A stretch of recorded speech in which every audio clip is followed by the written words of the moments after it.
এরপরে আল্লাহ বলেছেন অষ্টম গুণ হচ্ছে ইমানদার মানুষের, ওয়ালা ইয়াকতুলুনান নাফসাল্লাতী হারামাল্লাহু ইল্লা বিল হক, রহমানের বান্দার অন্যায়ভাবে কোনো মানুষকে হত্যা করে না, কোন জীবকে কোন মানুষকে হত্যা করে না। মানুষ মানুষকে হত্যা করে আদি থেকে চলে এসেছে। ওই যে কাবিলটা হাবিলকে হত্যা করেছিল, সে চেয়েছিল দুনিয়ার স্বার্থ সুন্দরী বোন। সুন্দরী বোন চাই নাই, একই গর্বের আলাদা গর্বের ছেলে মেয়ে বিয়া হতো। এখন কাবিলের সঙ্গে যে বোনটা পরম সুন্দরী, হাবিলের সঙ্গে যেটা, হাবিল তো ইমানদার ছিল, কাবিল হচ্ছে কাফির, সে বোনটা কুৎসিত। এখন যখন বয়প্রাপ্ত হলো, আব্বাজান আদম আলাইহিস সালাম এদের বিবাহ বন্ধনে আবদ্ধ করবেন, কাবিল বেঁকে বসলে হবে না। কেন হবে না? যে আমার সঙ্গে সুন্দরী পরম সুন্দরী বোন, এইটা হাবিল পাবে, এটা হতে পারে না। বিশাল কাহিনী, সেদিকে যাওয়া যাবে না। একটা পর্যায়ে আল্লাহ বললেন যে তোমরা দুইজনে কোরবানি পেশ করো। তখন কোরবানির সিস্টেম ছিল, ওই যে বস্তুটা কোরবানি করতো ওইটা পাহাড়ে রেখে আসতো, আসমান থেকে আগুন এসে জ্বালাই পুরাই শেষ করে দিত। দুজনে দুটো জিনিস রাখলো, একজনে রাখলো দুম্বা আর একজনে রাখলো কিছু গম বা জব। আসমান থেকে আগুন এসে হাবিলের কোরবানিটাকে জ্বালিয়ে পুড়িয়ে শেষ করে দিল। অর্থাৎ হাবিল পাস, কাবিল ফেল। অর্থাৎ আল্লাহর বিধানটা টিকবে। কাবিল বলল লাখ তুলেন লাখ, ও হাবিল কাজ হবে না, কোরবানি টোরবানি কিছু বুঝি না, আল্লাহর বিধান টিধান কিছু বুঝি না, আব্বাজান কোরবানি আমার তো যায় আসে না, সুন্দরী বোন আমার চাই, লাখ তুলেন লাখ, আমি তোরে হত্যা করব। হাবিল তো ইমানদার মানুষ, সে জবাবে কি করবে? যে তোরেও কিন্তু দেখে স্যার বলে, এই কথা বলবে না, তা বলে না। সে কি বলছে? ইন্নামা ইয়াতাকাব্বালুল্লাহু মিনাল মুত্তাকিন। ও হাবিল ভাই, তুমি এত রাগ করো কেন? কোরবানি কবুল হয়েছে কেন আমারটা জানো? আমি মুত্তাকি। ইন্নামা ইয়াতাকাব্বালুল্লাহু মিনাল মুত্তাকিন। আল্লাহ তো মুত্তাকি মানুষের কোরবানি কবুল করে। আমার দোষটা কি শুনো? তুমি যদি আমাকে হত্যা করতে চাও, আমি তোমাকে হত্যা করার জন্য আমার হাত তোমার দিকে বাড়াইব না। তুমি আমাকে হত্যা করলে আমার গুনাহ তোমার গুনাহ সব তোমার মাথায় যাবে, তুমি জাহান্নামে যাবে, আমি জান্নাতে যাই। বলেন সুবহানাল্লাহ। তাহলে হত্যা শুরু থেকে আসে না নাই? কেউ রাজনৈতিক ফায়দা লোড়ার জন্য হত্যা করে, পথের কাঁটা দূর করার জন্য হত্যা করে, করে না? আমাদের মাযহাবের নেতার নাম কি? ইমাম আবু হানিফা। তাকে হত্যা করা হয়েছিল 20 পানে জেলের মধ্যে রেখে। খলিফা মামুনুর রশিদ তাকে হত্যা করেছিল, কারণ সে খলিফার বশ্যতা স্বীকার করে নাই। সে বলছে আমি তো আল্লাহর গোলাম, আমি তোমার গোলাম হতে রাজি না। তাকে আটকিয়ে কষ্ট দিয়ে জুলুম নির্যাতন করে শেষ পর্যন্ত বিষ প্রয়োগে তাকে হত্যা করা হয়েছে। বলে নাউজুবিল্লাহি মিন যালিক। বাংলাদেশের কথা কইমু না, আজও পৃথিবীর বিভিন্ন দেশে মিশরের দিকে তাকান, ইখওয়ানুল মুসলিমিনের প্রতিষ্ঠা সৈয়দ হাসান আল বান্না, সৈয়দ কুতুব, আমিনা কুতুবদেরকে তারা ফাঁসির কাস্টে ঝুলিয়ে তারা হত্যা করেছে। অপরাধ দিনের কথা বলা, তাদের অপরাধ কোরআনুল হাকিমের মধ্যে আল্লাহ বলেছেন ওমা নাকামু মিনহুম ইল্লা আইয়ুমিনু বিল্লাহিল আজিজিল হামিদ। আল্লাহ বলেন ওই ইমানদার মানুষগুলোর ছাড়ার কোনো অপরাধ নাই যে মহাপরাক্রমশালী আল্লাহর উপরে তারা ঈমান এনেছে, আল্লাহর পথে তারা থাকছে, দিনের কথা বলছে, এটাই হচ্ছে তাদের অপরাধ। সেকালেও ছিল, একালেও ছিল। কিন্তু তুমি তোমার পথের কাঁটা দূর করার জন্য যদি কাউকে মারো, সুন্দরী রমণী লাভ করার জন্য মারো, অর্থ লাভ করার জন্য যদি কাউকে মারো, বাড়িটা চাপদা করার জন্য প্রতিবেশীকে যদি তুমি অন্যায় ভাবে হত্যা করো, তোমার ব্যাপারে আমার আল্লাহ কোরআনে কি বলেছেন? তোমাকে ছেড়ে দেননি, তোমার ব্যাপারে কোরআনে ফতোয়া আছে না নাই? আল্লাহ বলেছেন ওয়ামান ইয়াকতুল মুমিনান মুতাআম্মিদান ফাজাযাউহু জাহান্নাম খালিদান ফিহা ওয়া গাদিবাল্লাহু আলাইহি। আল্লাহু আকবার। আল্লাহ বলেন যে মানুষগুলো স্বার্থ সিদ্ধির জন্য অন্যায়ভাবে কোন মানুষকে হত্যা করবে, কোন ঈমানদারকে হত্যা করবে, তার ঠিকানা হচ্ছে জাহান্নাম। এই জাহান্নামের মধ্যে তাকে দেওয়া হবে। শুধু তাই নয়, প্রতি মুহূর্তে নূতন নূতন গজব ওই জাহান্নামের মধ্যে তার উপরে আপতিত হতে থাকবে খালিদান ফিহা, আর জাহান্নামে থাকবে কতদিন? চিরদিন। ওখানে ঢুকবে তো আর বের হওয়ার সুযোগ নাই। আমরা যারা ফাসিক ঈমানদার জাহান্নামে যাবে, পরক্ষণে কিন্তু সাজা খাড়ার পরে বের হয়ে আসার সুযোগ থাকবে যদি ঈমানটা ঠিক থাকে, কিন্তু গুনাহ বেশি হয়েছে। আছে না এরকম? ঈমানদার, আসলে ঈমানদার, কিন্তু একটু গুনাহ বেশি হয়ে গেছে, ফাসিক ঈমানদার, এরা জাহান্নামে যাবে। খাইতে খুইতে আবার জান্নাতে আসার সুযোগ থাকবে। কিন্তু কাফের জান্নাতে জাহান্নামে ঢোকার পরে বের হতে পারবে না। আর ঈমানদারদের মধ্যে ওই মানুষগুলো অনেক ভালো গুণ তার আছে, কিন্তু স্বার্থ সিদ্ধির জন্য কোন মানুষকে অন্যায় ভাবে হত্যা করেছে, তার সকল আমল ব্যর্থ হয়ে যাবে, পণ্ড হয়ে যাবে, জাহান্নামে ঢুকবে, দোকান থেকে বের হওয়ার সুযোগ নাই। শুধু তাই না, ঈমানদার মানুষদেরকে যদি কেউ কষ্ট দেয়, ঈমানদার মানুষদেরকে কথা দিয়ে কষ্ট দেয়, মামলা দিয়ে কষ্ট দেয়, হামলা করে কষ্ট দেয়, জমি নিয়ে কষ্ট দেয়, টাকা করে নিয়ে কষ্ট দেয়, এরকম লোক আমাদের দেশে নাই। এটা কিন্তু নাই, আমাদের দেশেও নাই, অন্যান্য দেশে আছে না? নাই, আছে। আল্লাহ বলেছেন, কোরআন থেকে বলছি, বানিয়ে কিন্তু একটা কথা আমি বলবো না। ইন্নাল্লাযীনা ফাতানুল মুমিনিনা ওয়াল মুমিনাতি সুম্মা লাম ইয়াতুবু ফালাহুম আযাবু জাহান্নামা ওয়া লাহুম আযাবুল হারিক। আল্লাহু আকবার। আল্লাহ বলেন, ইন্নাল্লাযীনা ফাতানুল মুমিনিনা ওয়াল মুমিনাত, যেই মানুষগুলো মুমিন নারী কিংবা পুরুষকে কষ্ট দেয়, ওখানে হত্যার কথা, এখানে কি ফাতানু, কষ্ট দেয়, এবং এই কষ্ট দেওয়ার পরে তার কাছে মাফ চায় না, তওবা করে না, এই মানুষগুলোর জন্য রয়েছে কঠিন প্রজ্বলিত আগুন জাহান্নাম। বলেন নাউযুবিল্লাহি মিন যালিক। বোঝা গেছে?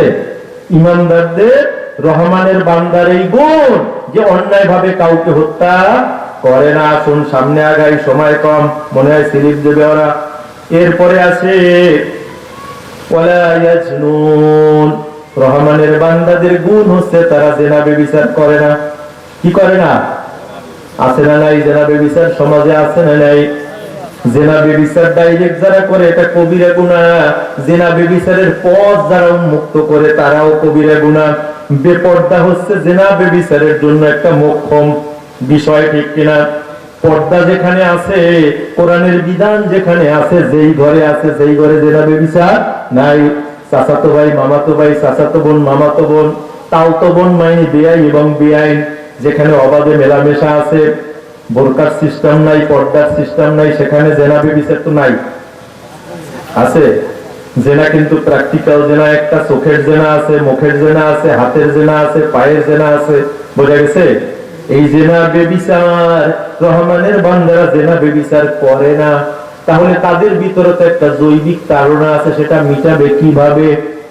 আল্লাহ জাল্লা শানুহু কোরআনে বলেছেন, কদ আফলাহাল মুমিনুন, ওই মুমিনরা সফল কাম হয়েছে, ওয়াল্লাযীনা লিফুরুজিহিম হাফিজুন, যেই মুমিনরা তাদের লজ্জাস্থানকে হেফাজত করেছে, ইল্লা আলা আজওয়াজিহিম, কিন্তু তাদের স্ত্রীদের ব্যতীত যৌন ক্ষুধা নিপীড়ন করার জন্য বৈধভাবে বিবাহ বন্ধনের ব্যবস্থা করে দিয়েছেন কে? আব্বাজান আদম আলাইহিস সালামকে আল্লাহ চারটা বস্তু দিয়ে সৃষ্টি করলেন, মাটি, পানি, বাতাস, আগুন। সৃষ্টি করে তাকে জাহান্নামের মধ্যে রাখলেন। আব্বাজান উস্কু খুস্কু করতেছে, মনমরা ভাব। আব্বাজানের বাম পাজরের একটা হাড্ডি নিয়ে মা হাওয়াকে তৈরি করলেন কে? মা হাওয়াকে তৈরি করলেন। মা হাওয়াকে দেখে আব্বাজানের একটু স্বস্তি, কিন্তু এখনো যে এক জায়গায় দেয়া যাচ্ছে না, কারণ তাদের মধ্যে বিবাহের বন্ধন নাই। হালাল করা দরকার আছে না নাই? পাইলেই তো চলবে না। আল্লাহ সুবহানাহু ওয়া তাআলা ফেরেশতাদের মজলিস ডাকলেন, আব্বাজান এবং আম্মাজানের মধ্যে বিবাহ পড়ালেন। এই বিবাহ পড়িয়ে দিলেন কে? খুতবা পড়লেন কে? আল্লাহ। এরা বৈধ স্বামী স্ত্রী হয়ে গেল। এরপরে বলল আব্বাজানকে বলল, কুলা মিনহা রাগাদান হাইসু শি'তুমা, ও আদম, তোমার স্ত্রী নিয়ে বিশাল জান্নাতের মধ্যে যে জায়গায় মন চায় ঘোরো, যা খাইতে মন চায় খাওয়াও। অর্থাৎ এখন তোমরা স্বাধীন, তোমরা যা করবে সবই তোমাদের জন্য বৈধ ব্যবস্থা করলো।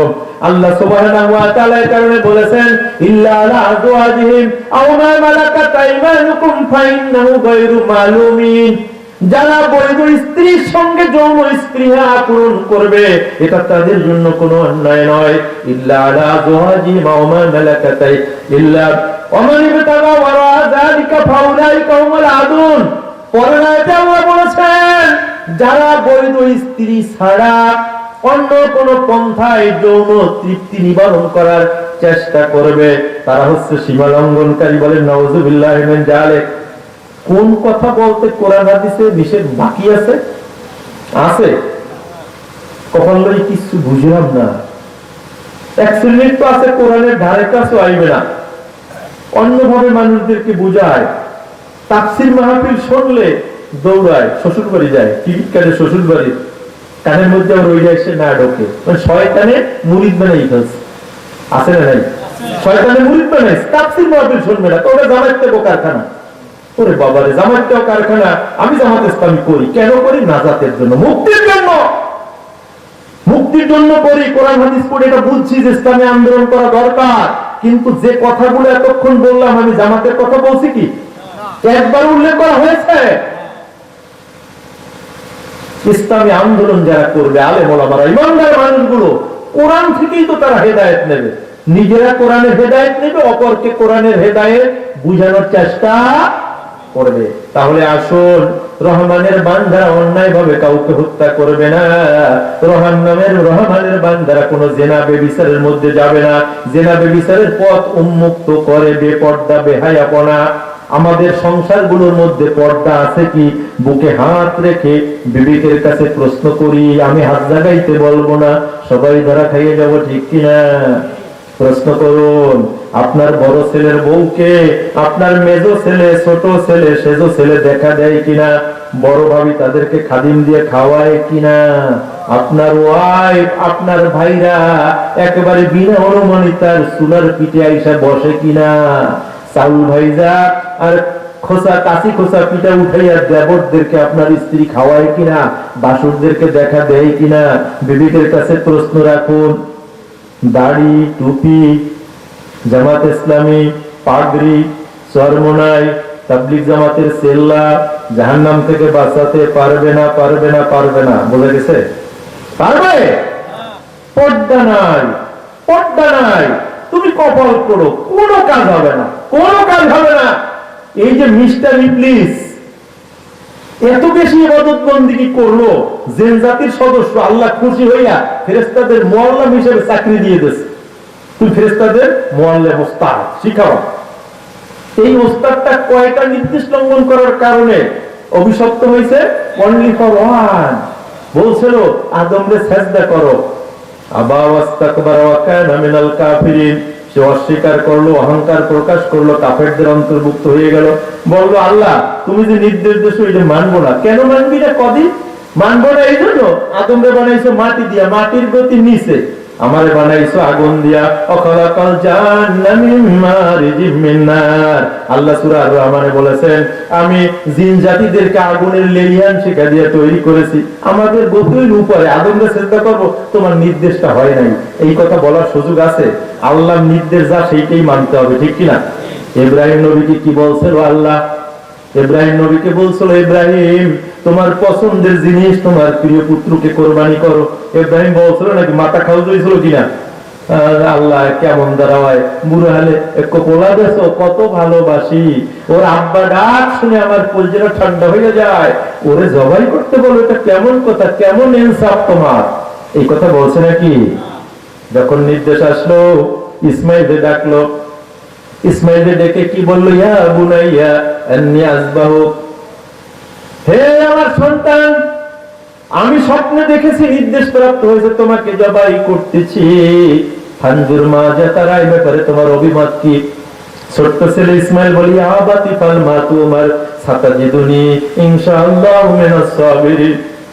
হে আমার পিতা, আল্লাহ আপনাকে যে নির্দেশ দিয়েছে আপনি সেই নির্দেশ পালন করুন। আপনি আমাকে ধৈর্যশীলদের অন্তর্ভুক্ত পাবেন ইনশাআল্লাহ। বলেন সুবহানাল্লাহ। সুতরাং ইমানদার মানুষ যারা আল্লাহ কি হুকুম দেন ওইটা অ্যানালাইসিস করতে যায় না, কি হুকুম দেন সেটা পালন করার জন্য সচেষ্ট হয়, ঠিক কিনা? পর্দা আপনার আমার জন্য ফরজ। ও বাজান, কি কারণে আপনি আমি পর্দা মেনটেন করি না?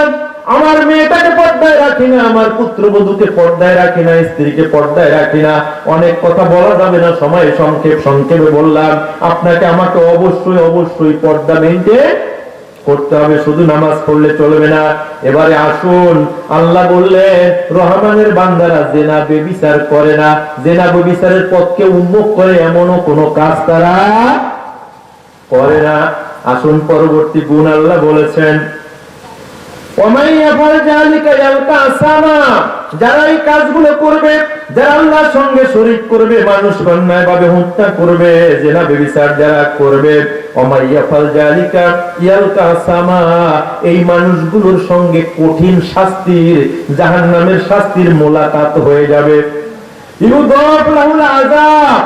ইয়াউমাল কিয়ামাহ, কিয়ামতের দিনে তাদের আযাবকে বহুগুণে বাড়িয়ে দেওয়া হবে। ওয়া ইয়াখলুদু ফীহি মুহানা, জাহান্নামের মধ্যে তারা অপদস্থ অবস্থায় আজীবন পড়ে থাকবে। ইল্লা মান তাবা ওয়া আমানা ওয়া আমিলা সালিহান, কিন্তু একটা অপশন দিয়েছে আল্লাহ, সুযোগ দিয়েছে, যেই মানুষগুলো গুনাহ করার পরে তওবা করবে, ওয়া আমানা ঈমানটাকে ঝালাই করবে, ওয়া আমিলা আমালান সালিহা নেক আমল যারা করতে থাকবে, উলাইকা ইউবাদদিলুল্লাহু সাইয়্যাতিহিম হাসানাত, আল্লাহ ওই মানুষগুলোর গুনাহগুলোকে নেকিতে পরিণত করে দিবেন। বলেন সুবহানাল্লাহ। বুঝতে পারছেন? একটা ভুল হয়েছে, আমি ইমানদার, চলছি। এই বর্ষার সময় যখন আমরা চলি, সতর্ক অবস্থায় চলি, হঠাৎ পা ফসকে একটু আচার টাচার খাই না আমরা। ইমানদারও চলার পথে শয়তানের ওয়াসওয়াসায় অনেক সময় বন্দী হতে পারি। হ্যাঁ, একেবারে বন্ধুর সঙ্গে আড্ডা মারতেছি, আসরের নামাজের রক্তটা শেষ হয়ে গেল, খবর নাই, উঠলাম, আফসোস করলাম, আল্লাহ করলামটা কি, নামাজ পড়া তো আমার উচিত ছিল, নামাজটা আমি পড়লাম না, আল্লাহ তওবা করতেছি, তুমি আমারে মাফ করে দাও। জীবনে নামাজ আর ছাড়বো না সিদ্ধান্ত নিল, নামাজের ব্যাপারে যত্নবান হইল, আল্লাহ তাকে ক্ষমা করবেন না?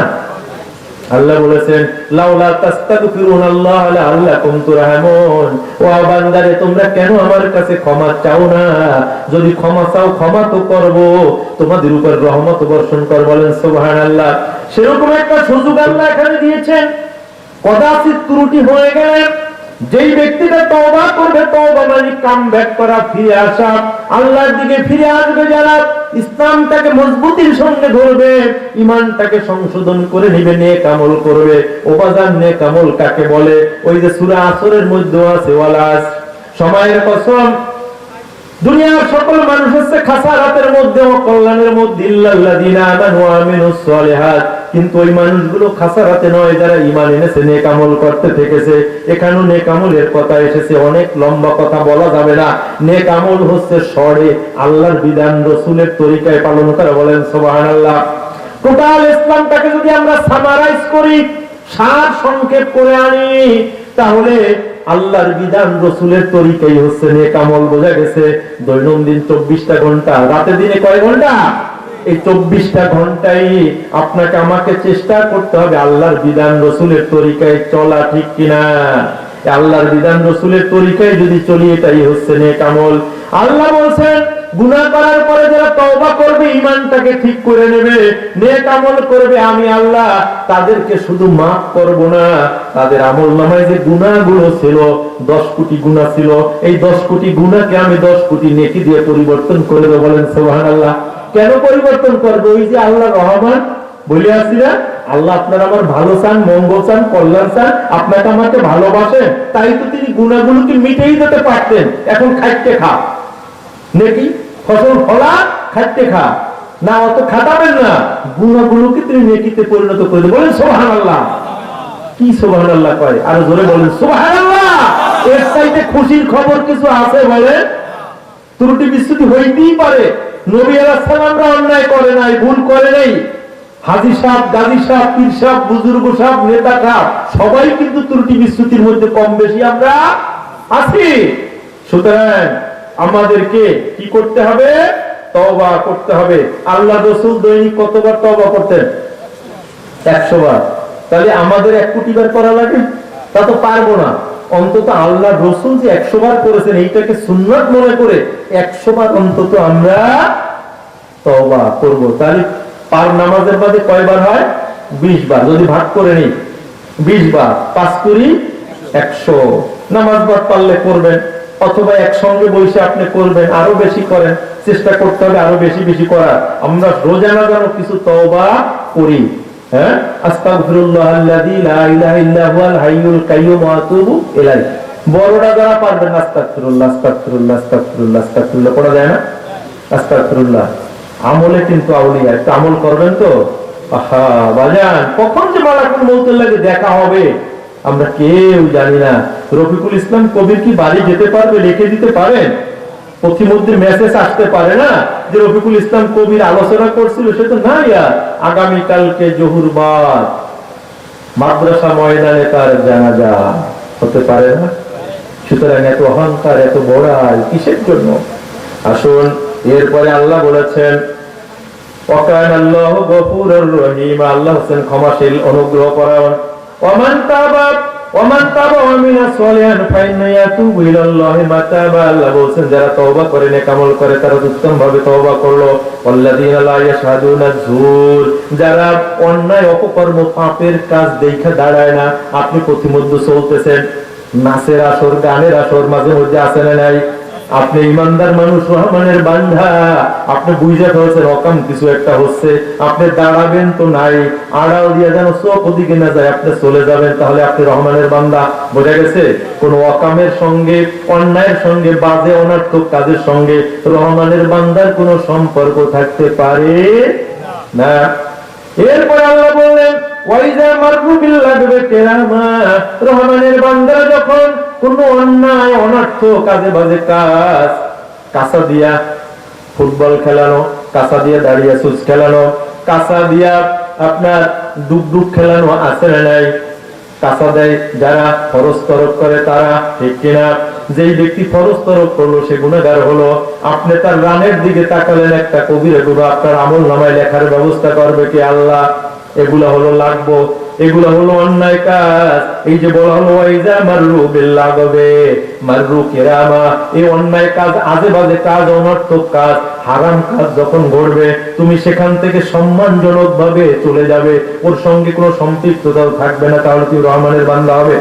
والذين إذا ذكروا بآيات ربهم لم يخروا عليها صما وعميانا, রহমানের বান্দার 11 নম্বর গুণ হচ্ছে যখন তাদেরকে কোরআনের আয়াত দিয়ে বোঝানো হয় তখন আগের বুঝের উপরে তারা অন্ধ বধিরের মতো থাকে না।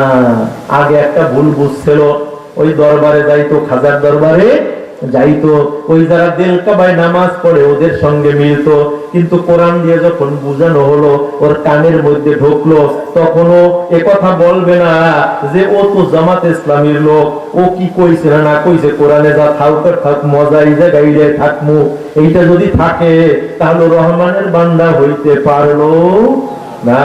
চুরি করা যাবে না বাবা, আল্লাহ চুরি হারাম করেছেন। বুঝানোর পরে চোর যদি কয় যে না ওই সমস্ত বুঝি না, আমার দেয় আমি আসি, ও রহমানের বান্দা হইতে পারলো না।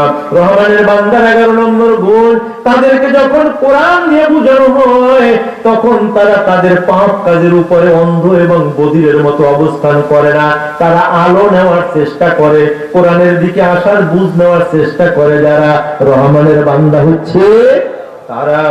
সম্মানিত সুধী, এরপরে 12 নম্বর হচ্ছেন ওয়াল্লাযীনা ইয়াকুলুনা রাব্বানা হাব লানা মিন আজওয়াজিনা ওয়া যুররিয়্যাতিনা কুররাতা আয়ুন ওয়াজআলনা লিল মুত্তাকিনা ইমামা।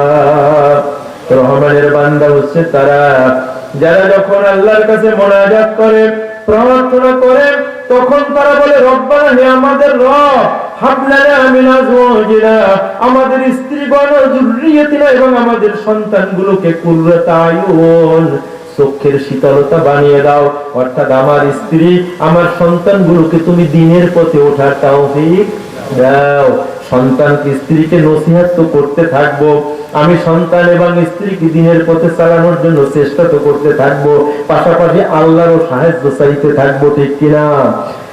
এখানে আল্লাহ শিখিয়েছে রহমানের বান্দারা স্ত্রী এবং সন্তানগুলো যাতে চক্ষুর শীতলতাকারী হয়ে যায়, পরিপূর্ণ ইসলামের উপরে ওঠে, সেই জন্য তারা আল্লাহর কাছে কি করবে? প্রার্থনা করবে। আর একটা কথা বলবে, ওয়াজআলনা লিল মুত্তাকিনা ইমামা, হে আল্লাহ তুমি আমাদেরকে মুত্তাকি মানুষগুলোর নেতা বানিয়ে দাও। সুতরাং নেতা হইতে চাওয়া দোষের কিছু? হ্যাঁ, নির্বাচন করা, চেয়ারম্যানি করা, মেম্বারি করা, এমপিগিরি করা দোষ? এখানে আল্লাহ বলেছেন কি? নেতা হও, মুত্তাকি মানুষগুলোর নেতা হও। রাসূল করিম সাল্লাল্লাহু আলাইহি ওয়াসাল্লাম নেতা ছিলেন না? হ্যাঁ, বানাইয়ে বলতেছি, আল্লাহুম্মা সাল্লি আলা সাইয়্যিদিনা মুহাম্মদ, ও আল্লাহ শান্তি বর্ষণ করো সাইয়্যিদিনা আমাদের সর্দার, আমাদের নেতা মুহাম্মদ সাল্লাল্লাহু আলাইহি ওয়াসাল্লামের উপরে, ঠিক কিনা? অনেকে কয় যে আল্লাহ রসুল তো রসুল নবী, আবার নেতা কয় কাজ জামাতরা কয়, আছে না এই কথা বলার লোক? আছে না? নাই। কিন্তু ওদের দুরূদ শরীফ করে, নামাজের মধ্যে পড়ে, নামাজের পরে পড়ে, সব সময় পড়ে, ও জায়গায় যে নেতা বলে এই খবর ওর মধ্যে নাই। এটা জ্ঞান না থাকার কারণে এগুলো করে। সুতরাং আল্লাহ বলছেন ওয়াজআলনা লিল মুত্তাকিনা ইমামা, রহমানের বান্দা আল্লাহর কাছে দোয়া করে, আল্লাহ মুত্তাকি মানুষগুলোর নেতা আমাদেরকে বানাও। উলাইকা ইউজাউনাল গুরফাতা, এই 12টা গুণ যেই মানুষগুলোর মধ্যে থাকবে তাদের একটু প্রতিদান আছে না? দুনিয়ায় একটা কাম করলে তার মজুরি দি না, কুড়ো উড়ান লাগবে। আব্দুর রহিম, আমার কুড়ো উড়াই দেবা, আব্দুর রহিমের মজুরি আমরা দিই না? মজুরি দিই। এখন তো 500 টাকার নিচে কাম করে না, জন মজুররা 500 টাকার নিচে কাজ করে না। আল্লাহ আমাদেরকে মজুরি দিবেন। সেই মজুরিটা কি? আল্লাহ বললেন উলাইকা ইউজাউনাল গুরফাতা বিমা সাবারু, মুত্তাকি মানুষগুলো যে অনেক দুঃখ কষ্ট ত্যাগ তিতিক্ষা জুলুম নির্যাতন এগুলো সহ্য করে, সাবারু মানে ধৈর্য ধারণ করেছে, এজন্য জান্নাতের মধ্যে তাদের ভালো ভালো কামরা থাকবে, ঘর থাকবে, অট্টালিকা থাকবে। বলেন সুবহানাল্লাহ। যে অট্টালিকাগুলো এক একটা ইট থাকবে জামরুতের, স্বর্ণের, রত্নের আর মেশকো আম্বর দিয়ে থাকবে তার গাঁথনি। কি যে রম্য অট্টালিকা থাকবে, কি যে রম্য কামরা থাকবে। আল্লাহ রাসূল বলেছেন জান্নাতের এই ঘরগুলো নাজ নেয়ামতের কথা দুনিয়ার কোন মানুষের বিবেক চিন্তা করার ক্ষমতা রাখে না। দুনিয়ার কোন চক্ষু যেই জাতীয় সুন্দর জিনিস দেখে না, এই জাতীয় সুন্দর জিনিস দিয়া জান্নাতকে সাজানো হয়েছে, ঘরগুলো সাজানো হয়েছে। সম্মানিত শুধু আল্লাহ সেটা বললেন, এই 12টা গুণ যদি তোমরা অর্জন করতে পারো, রহমানের বেসিক বান্দা যদি হতে পারো, প্রশ্ন আসতে পারে এখানে তো নামাজের কথা বলা হলো না, রোজার কথা বলা হলো না, যাকাতের কথা বলা হলো না, তাহলে কি হবে? হ্যাঁ, নামাজ, রোজা, হজ, যাকাত, ওই যে কাজগুলো করার পরে এই এক্সট্রা গুণগুলো রহমতের বান্দার মধ্যে আসতে হবে, ঠিক কিনা?